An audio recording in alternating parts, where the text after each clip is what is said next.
I was standing in my most frequented coffee shop not too long ago, and as we were all huddled around waiting for our coffee, the barista set the coffee up on the counter, and the lady next to me snatched the cup, stuck it to her face, took a drink, sat it down, and just went into a tirade of beep beep beep beep beep beep beep beep beep beep beep beeps at the poor girl behind the counter because of the taste of her coffee.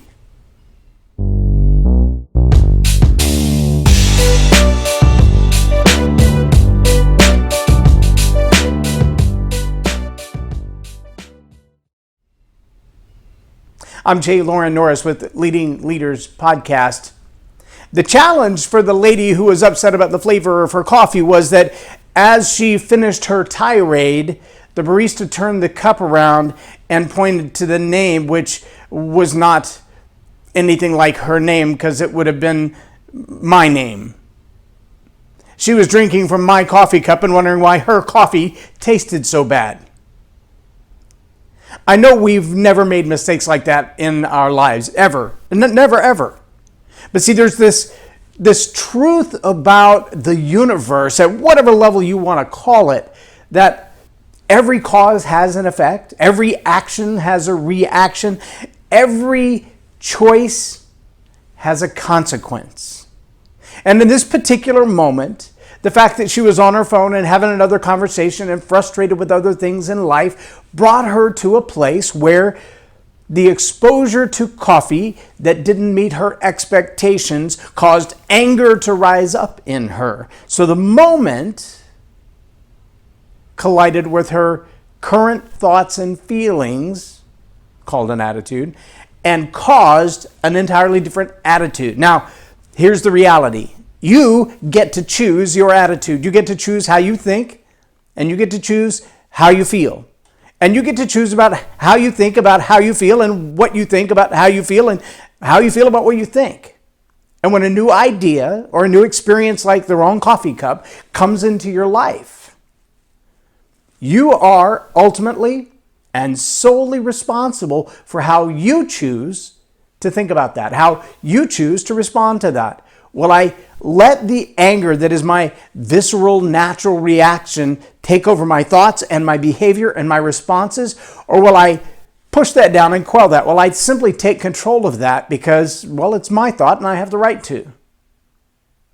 Or will I let it get so out of control that everything around me begins to take on the effect of this negative, ticked off attitude? See, the truth is, you get to choose how you respond. But remember, too, that your response, your attitude then becomes a new cause, a new set of choices. And yes, choices, those are totally up to you. You get to decide how you feel and what you think. But when those two things come together and become an attitude that begins to impact the people around you, now your mind, your will, and your emotions are all engaged and you are impacting the universe and things new are happening. You're creating an environment that never existed before. However, as you create that environment, what you cannot control are the natural consequences that come as a reaction to your cause. Now you're the cause and the effect. That's already there. It's already established. If I plant cherry seeds, I get cherries. If I plant apple seeds, I don't get bananas, I don't get oranges, I get apples. And in your life, if your habit is to emotionally respond right away to everything and not control your thinking and not control your emotions and not choose which ones you're going to impact the universe and the people around you with, then you're going to find that you're planting seeds and wondering where all these cactus is coming from. Take a moment, find the little tiny book, 7,500 words, called As a Man Thinketh, and you're going to see that every thought is something real. Every thought is something powerful.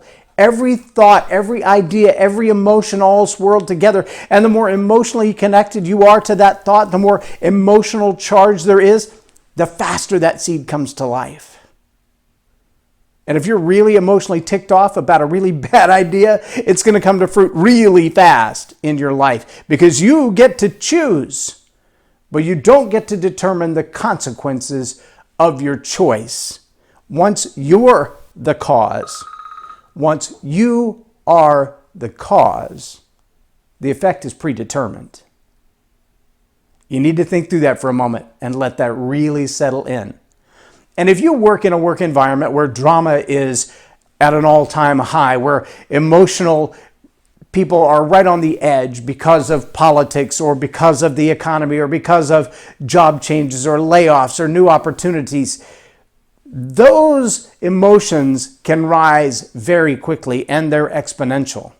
If you find yourself in that place and you're thinking, how can we ever get this attitude back under control? Let me just tell you, there is a process to identify those attitudes that are impacting your workplace. And there's a process to unwind and untangle the core beliefs that have led us to this place. And there's also a process to change some of those practices, those habits, those emotional reactions. I call it the attitude hack. You can learn more about it on jlorennorris.com/attitude hack. But remember the content of this video and this post and understand that you get to choose how you think and how you feel. After that, you become the cause. And the effect, that's predetermined. You get to choose, but you don't get to choose the consequences of your choice. Leaders need to choose wisely ahead of time. I'm J Loren Norris with Leading Leaders Podcast for Tell It Like It Is TV. Have a blessed day. Leadership team. If attitude is going to have a deep impact on your business and bottom line, make it a positive attitude with a positive impact.